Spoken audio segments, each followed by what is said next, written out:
Welcome to Social PR Secrets, the podcast. My name is Lisa Beyer, and I will be your host. Today's guest is Alice Chase.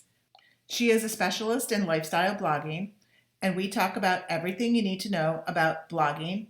This episode was originally recorded a couple years back on a platform called Blab when I hosted a show called The Digital Dish. I pulled it out of the archives because I figured this was still great content, and let me just package it together into a social PR secret.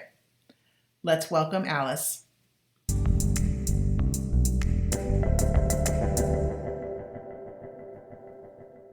All right, everyone, welcome to The Digital Dish. I'm joined by my co-host, Lisa Beyer, and we have a really awesome guest who I will introduce in a couple of minutes. But thank you guys for listening to our podcast, and where we talk about social media, PR, the intersection between storytelling and technology. So my name is Cathy Hackl. I'm the Hispanic marketing evangelist for Boom Social. I teach social media. I'm working on some really cool Latinos in virtual reality projects. So very excited about that. And like I said, I'm joined by Lisa. So Lisa, I'll let you intro yourself. Okay. Thanks, Cathy. So my name is Lisa Beyer. I'm the author of Social PR Secrets, and I also teach a class at University of Florida, social media management, which I'm working on right now, my syllabus right here. And I also do social media and public relations consulting. So my angle is how to mix social with SEO and public relations and get the most visibility. And happy to be here today and hear all about Alice's secrets on lifestyle blogging and anything else you'll share with us, Alice. Tell us about yourself. Absolutely. So like you said, I'm a family lifestyle blogger. I have my own blog, Thrill of the Chases, which is a play on our last name, Chase. And then I work with brands to help them kind of navigate the live stream space and as they're working with influencers and bloggers. So yeah, it's a lot of fun. Yeah, I was so happy to have Alice here. I mean, she's one of my favorite people in the whole wide world. I mean, I love this girl so much. I can't tell you. She's fantastic. And she works, I mean, the work she does with brands is really amazing. So maybe we can start talking a little bit about, Alice, how did you get started with the blog? First, how did you start with your blog? And then you obviously started off kind of as a mommy blogger, but then really transitioned into lifestyle, family, parenting. So tell us a little bit about that history. Right. So I had originally worked corporate most all of my life until I would say until we had our fourth child, so about 10 years ago. And that was just not really doable when we had a family. And I had been keeping I had a family blog, a mommy blog, if you will, kind of just chronicling all of the different things that we were doing and what that looks like to be a mom. And I had a friend of mine who, Courtney, and her blog is My Crazy Savings, who had quit her job to stay home with her three girls. And I saw her working with brands and really making that her job, her career. And she had mentioned to me, I was like, that's very interesting. It was very complimentary of what she was doing. And at the time, so I guess it was about a little over 5 years ago, she had said, well, if you're ever interested in transitioning your blog, I'd be glad to help you. Well, just being completely naive at that time, I said, oh, no, thank you. I have a real job. And I literally said that I have a real job, not understanding what the industry was like at all. And when I decided to leave my corporate setting to transit, and I was kind of like, okay, well, what am I going to do now? I want to stay home with my kids, but I need to work, or I want to work, but I really do need it to be a viable income if I'm going to do that. And so I kind of came back to her and said, hey, I see that you're doing this, it is a real job, that you've been doing this for several years and it's been a viable income for you and providing for your family great experiences and, and financially supporting your family. Would you show me how to do this? Wow. And so she was very gracious, and I totally apologized because I'm like, I'm so sorry. I didn't know. I just didn't know. So she kind of showed me what it takes, because it isn't just, oh, you can write a few words on a website and that's a blog. That's not what this industry part of it is about. So what are some of the steps? Tell us, what's a day in the life with you? A day in life. Oh, there's so many things. I feel like it's perfect for my personality because I am interested in a variety of things, which lifestyle blogging is great. There are more, niches that are focused, but I love it because it integrates so well with my kids and what they're interested in and what I'm interested in, and we really can pursue those things. So a day with us could be building a pillow fort and the snacks that we make in the living room, or it could be as planned out as a family road trip and different spots along the way, highlighting different hotels and locations and what a budget looks like for that. Or even working with, automotive, covering an auto show, or just a variety of things. I saw on your Twitter handles all the cool places that you've been. I think, weren't you in California, in Laguna? Yes, absolutely. So I was there for that's part of your job, right? Mom too. Yes, yeah. Sweet, right? I want your job, Alice. That's a big part of it. I didn't mention that when we talked about kind of how I got started. Another big thing of that, before I really transitioned my blog from simply mommy blogging to lifestyle blogging, working with brands, is that I made sure that I did my homework. I went to a lot of the very professional conferences to learn, what does this look like? What does this entail? It is a profession, so you need to make sure that you're educated about what you're doing. Smart. And, we're kind of kidding. We say, oh, we want your job, because everyone you talk to that travels to all these glamorous places, I mean, it's work too. It's not like you're just, on the beach sipping cocktails the whole time. I mean, you're there to do a job, and it's not just all the glam that it looks like it is, right?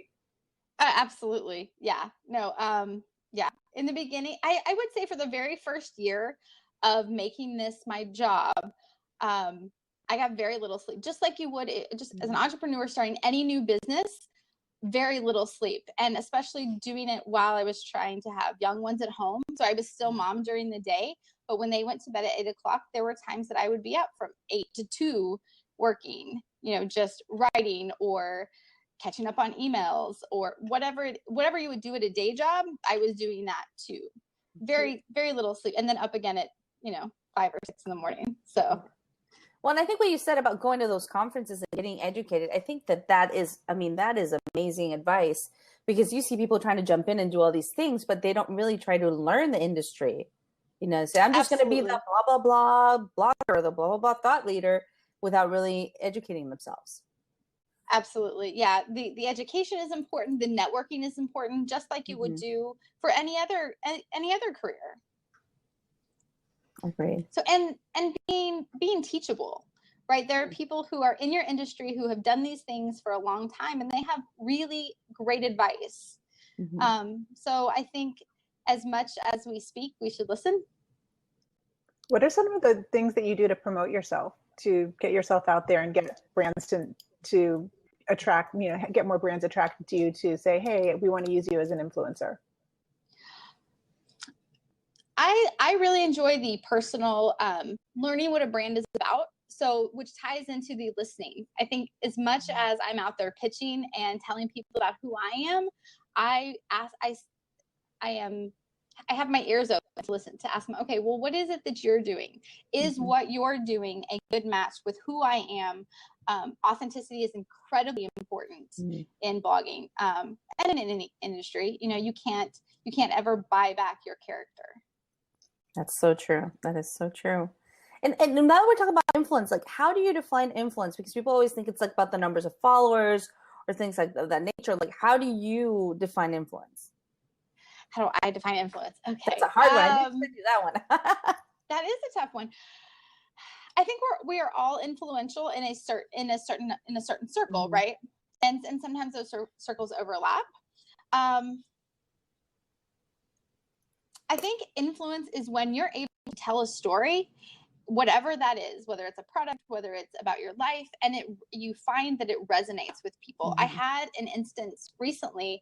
I had been writing for a company, and I was pitching another client, and we were talking about something completely different, something just social media. They were looking for a strategy for something, and then they were kind of doing their background research on me, which I so appreciate.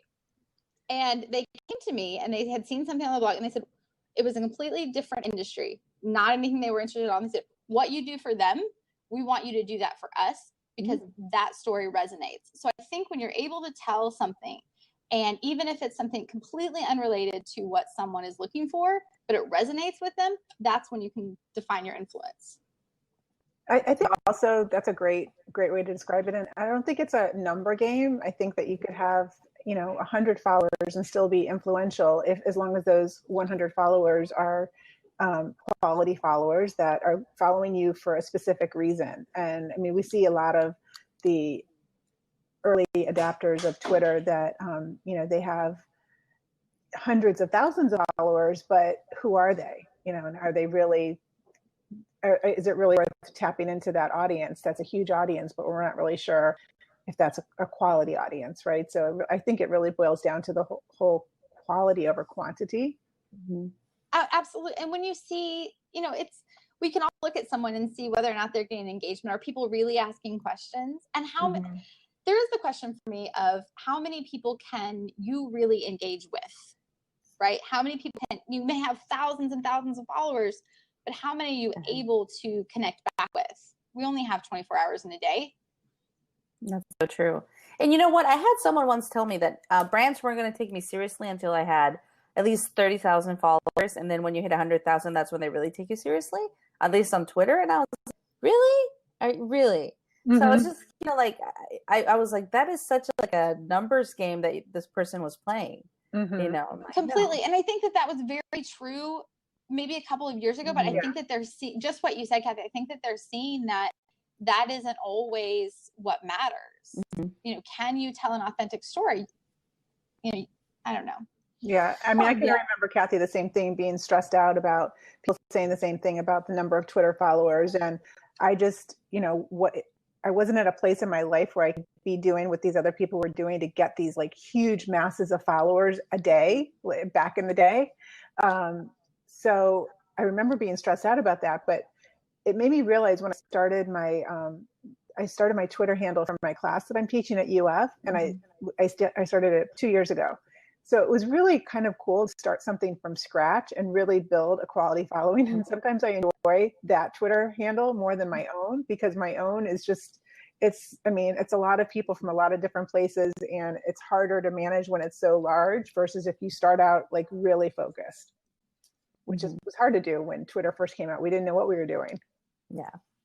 Yeah, I remember those days because I was on Twitter back in 2007, and then I was on I was actually I was trying to be a mommy something. I don't even know what that was back in the day. And, it was Cathy PR Mom. That was my name back then, and then I changed it to the Mommy Sphere. And I took a break after 2012. I left Twitter, and then I opened a new account, and this is the one I've grown since then. So wasn't it better? Yeah, it was so much better because I knew I kind of had a better idea of okay, what am I trying to do? Who do I want to connect with? So it's been interesting. But Alice, I wanted to ask you also about, sometimes I think, people ask the question, is there oversaturation in the lifestyle parenting or even in the mommy blogger world? Is there still a chance for someone new to come in and really crush it? Oh, absolutely. Absolutely. I think, we do a lot of comparing, kind of like Lisa said, okay, what are they doing? And that's completely normal. But we all have our own circle and your own perspective. Nobody can tell the story that you can tell. So I think there's so many niches, I think, too. I think if you really drill down to a lifestyle niche, whether it's you're focusing on a certain, age group or certain, let's say just lifestyle and shoes or something like that, something where it's really separating you out. Right. Lifestyle and gaming. I totally agree. It's just, there's so many different ways you can slice it and dice it so that you stand out. Right? Absolutely. Who are some of the lifestyle bloggers that you look up to that you say, these people are really amazing? Oh, goodness. There's so many. Let's see. Some that I really, really love. Let me think. So after Miranda, She's my all-time girl crush, I think. Who I'm gonna get to see her this week. I'm excited about that. Yeah. Then let's see. Love Brown Sugar is another one who is fantastic. Christina, she is just absolutely killing it with style and fashion and still being a mom and traveling.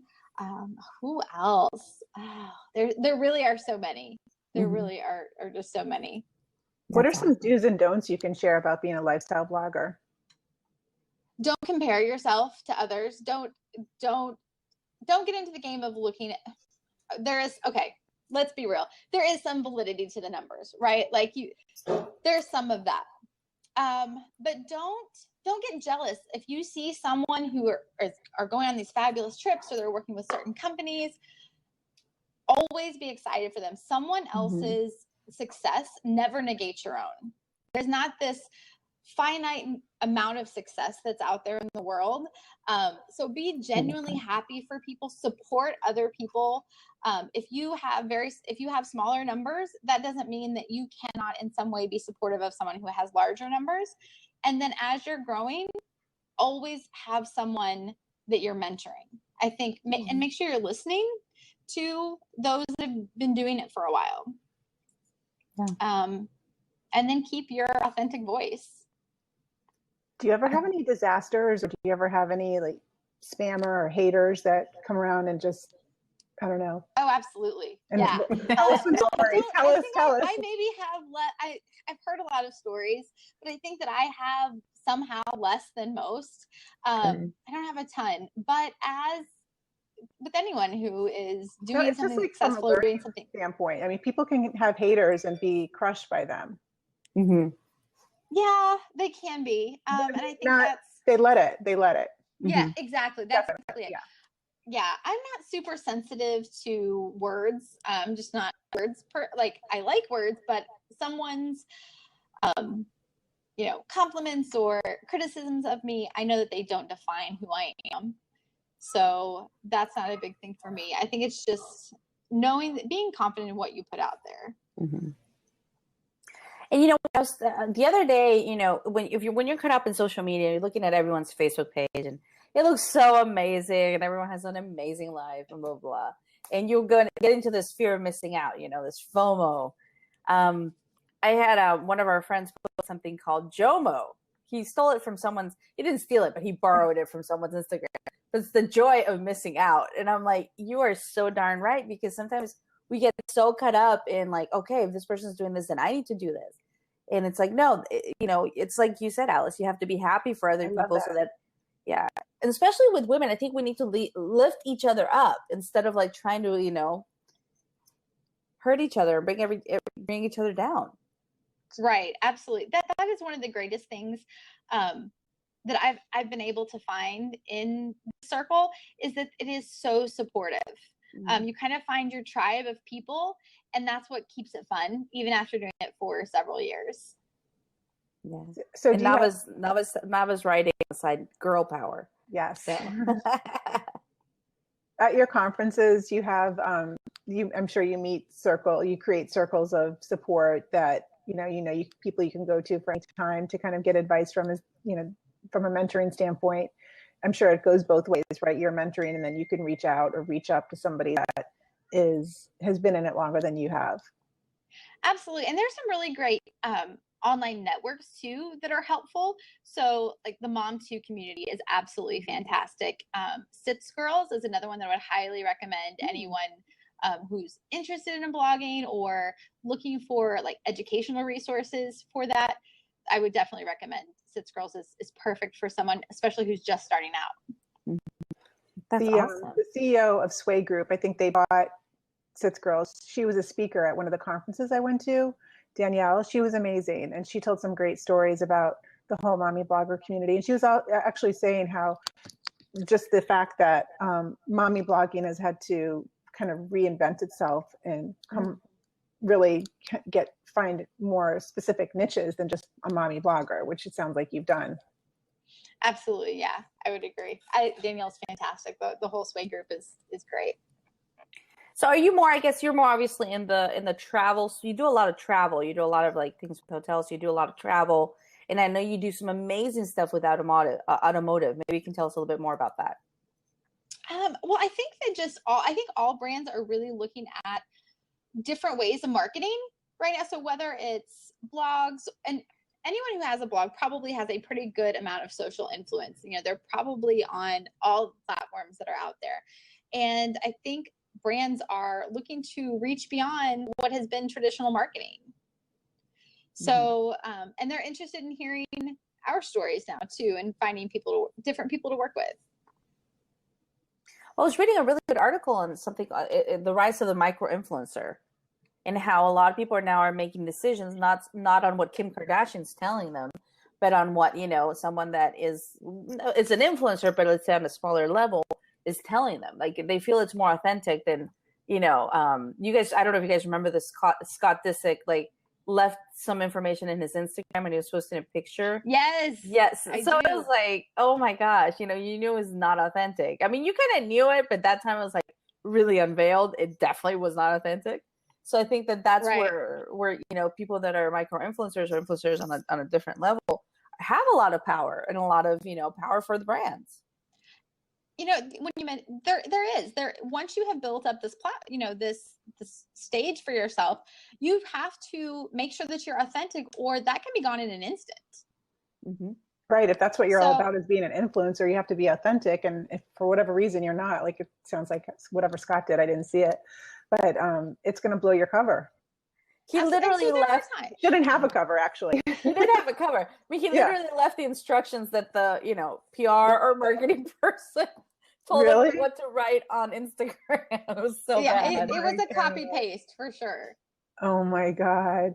Well, my daughter, who's 14, she'll be 14 tomorrow. She watches all the different little niche YouTube shows that are, not the Kardashians, but these girls that are Gabby, I think I can't remember any of the names now, but that's how she decorates her room. That's how she picks out the product she wants. It's all influenced by the YouTubers that she's watching.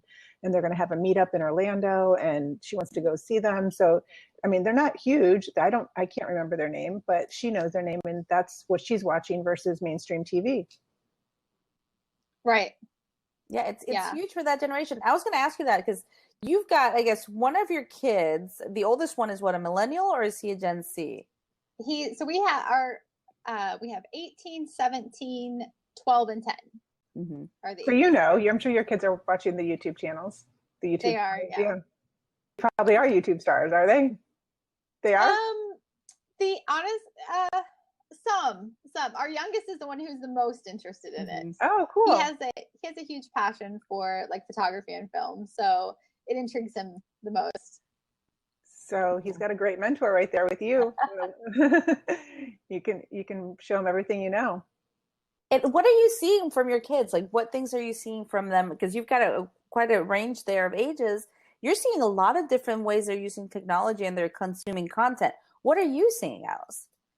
Well, so it's very interesting, and I don't know if their perspective is skewed because they've seen the behind the scenes of what I'm doing and all of how that works. They pay attention to, like you said, micro influencers more often because they are more skeptical of what's being pushed through television or commercials or, print advertising. They have in the back of them, they're a little bit critical. And then, so they want to hear from a real person. You really you can't fool them. So you can't, you can't say, oh, everything is fabulous and it's fantastic. They want to hear the parts of, they want to hear the little criticisms of, well, I love this, but I didn't like this. So you've got to be honest. My daughter literally reads before she buys anything, she reads all the reviews on that, whether it's a shirt or a pair of jean shorts, anything. She'll read all the reviews and then make a decision. And if the bad outweigh the good, then that's that. But she does not buy anything without reading the reviews. That's amazing. Which I never did before. I mean, I do it every once in a while, but probably 5 years ago, I didn't pay as much attention to it as I do now. That's crazy. Well, the Kardashians almost sold me a car, so. Did they? That's a long story. Yeah, but I just had my baby, and I had my baby, and I was transitioning from 2 kids to 3 kids, and all of a sudden, I'm one of those lazy Sunday afternoon. I'm watching TV in front of TV, waiting for Monaco, one of my shows to come up, and it's like Kardashians was on me, and I'm watching it, and all of a sudden I'm like, wait a second, Courtney's got 3 kids. I'm like, and she's driving a car. I'm like, huh, I wonder what kind of car she's got, you know? And it definitely was not a minivan, because you're not going to catch her driving a minivan. And all of a sudden they take a shot of the car. I'm like, it's a Cadillac. And then it's like, I figured out, I Googled, and it's a Cadillac Escalade, and it had all the information. And I'm like, oh my gosh. No, I haven't bought it. I really want one though. But, but no, I'm like, did the Kardashians just sell me a car? That's crazy. Yeah. I still get the calls from both of my daughters about the Kylie lipstick, or the Kardashians lipstick that keeps selling out like every time it's out. So, I mean, I think the high level, celebrity influencers are still there. They're still there and influencing. Oh, I would say that too. I mean, I watch Kylie on Snapchat all the time, so I'm fully aware of what new colors are coming out, which is not. Did you get it? Did you get the lipstick? I didn't. It sold out. Oh, I know. It sold out like within seconds. Yeah. So that's funny. You have to let us know if you get it. Okay, I'll let you know. No, but I think we're exposed to all of those things, but through social different influencer platforms. Mm-hmm. Definitely. So what's your favorite platform? My favorite. I'm having the most fun on Snapchat right now, but I can't say that there's just one that I love. Facebook is kind of doing it all right now. Mm-hmm. So I spend a lot of time there. There's a lot of engagement that's happening. So, but I do love live video. We met in live video. I mean, Alice and I connected through live video.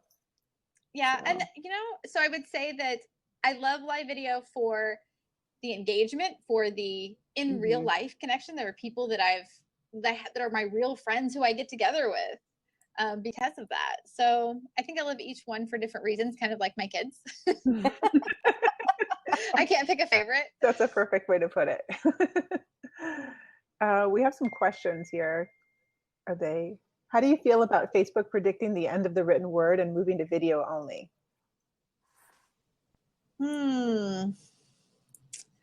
That's a good question. Yikes.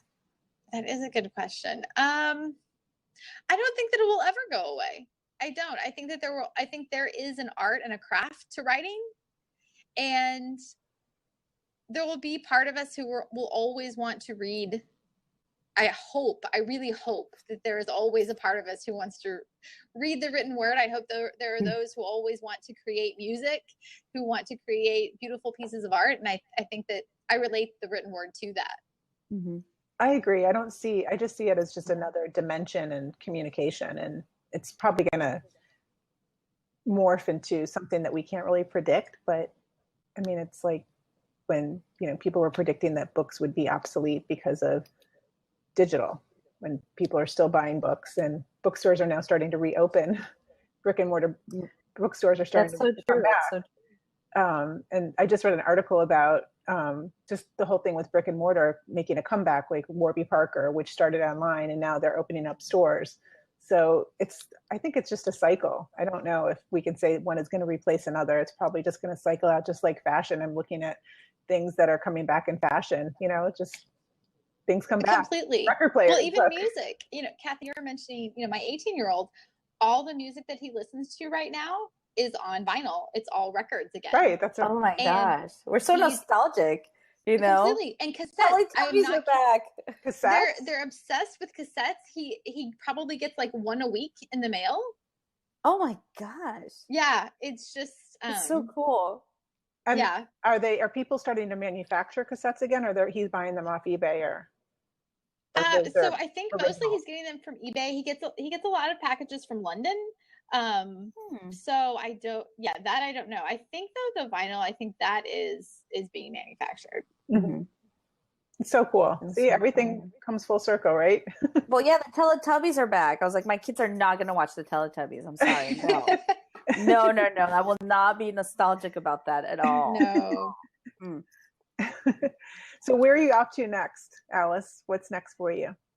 So I'll be here. I'll be in New York for a few more days, and then after that, I'll be home for a couple of weeks. And after that, I'm doing an automotive launch in Oregon.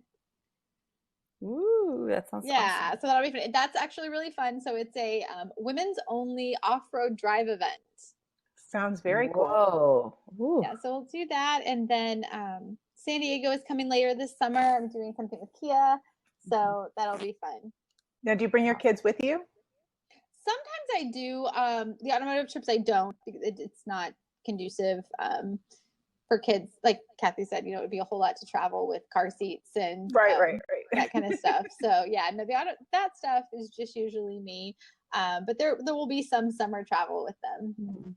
Good. Awesome. Well, whatever you I do, think- safe travel. Yeah. And I think Naba has one last question. It says, do you ever request brand guidelines from companies that you work with? If so, what would you request from a company or brand on brand guidelines? That's a good question. Usually those are given. Like if you are contracted to do something, there will be certain things that the company will give you to, you can say this, you can't say this, you must disclose. Every time you work with a brand, you must disclose that you're being paid or it's a sponsored activity and that kind of thing. Has there ever been an instance where you've been just, no, I'm not doing that, or that's like not my brand, that's not who I am, so I can't, that wouldn't be authentic for me?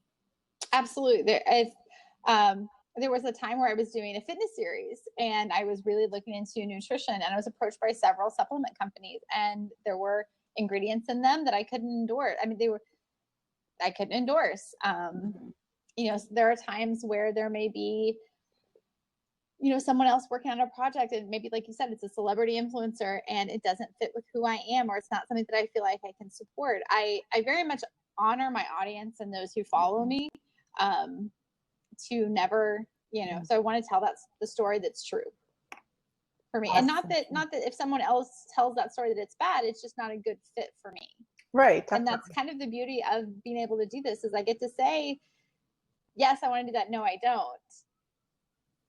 Yeah, it's really awesome. I have one more question. I know we're kind of running out of time, but so do you have somebody that is kind of your gatekeeper that says, okay, this Alice would like this, but no, I already know she's not going to like this? Or do you just take are you on the front lines? I'm on the front lines. I still do all of the sorting out. Mm-hmm. I answer all of my emails and that kind of thing. Do you work with, so you mentioned the Sway Group, do you work with companies that's what they specialize in and they refer you to the brands, or do brands come to you directly? Yes, no, well, I do both. So Okay. I work with brands directly, and then I'm also part of several networks that if they're working on a project, I'll become part of that campaign, sure. And do the networks, how do you go about taking on one of those networks? Do they approach you, or can you approach them? And would you make any recommendations to which networks? Usually, as far as how to work with a network, they'll have you can kind of apply, and you're like in a directory if you've got all of your numbers and those things, so they can contact you if they say, hey, this would be a really great fit for you, or they'll put something out, say, please apply for this campaign. Mm-hmm. And then usually there'll be a descriptor of why do you want to work on this campaign? Why do you think that it's a good fit? And you kind of talk that way. Yeah, so there's a selection process. Awesome. Well, Alice, thank you so much. Do we have any other questions, Cathy, or anything else? No, I don't think so. I think we hit our time. And Alice, thanks so much for joining us. Lisa, thanks so much for being here with me, co-hosting every Thursday. So thanks for having me, guys. Yeah, thank you. Enjoy your time in New York. I mean, I know you're working, but you're also going to take some time for yourself, which I think is wonderful. So enjoy that. It's going to be, this trip is a fun trip. I'm glad that I've got a little bit of time afterwards to have some fun. That's awesome. And Lisa, who do we have next week? Can you tell folks? Next week, yes, we have Charlie Gilkey up for next week. He's my business coach, and he's going to be talking about all the different strategies for business coaching and, just asking questions. Basically 30 minutes of free Ask a Business Coach anything. So awesome. Tune in. All right. Well, thank you, ladies. Thank you. Have a great rest of the day. Bye, everyone. Bye.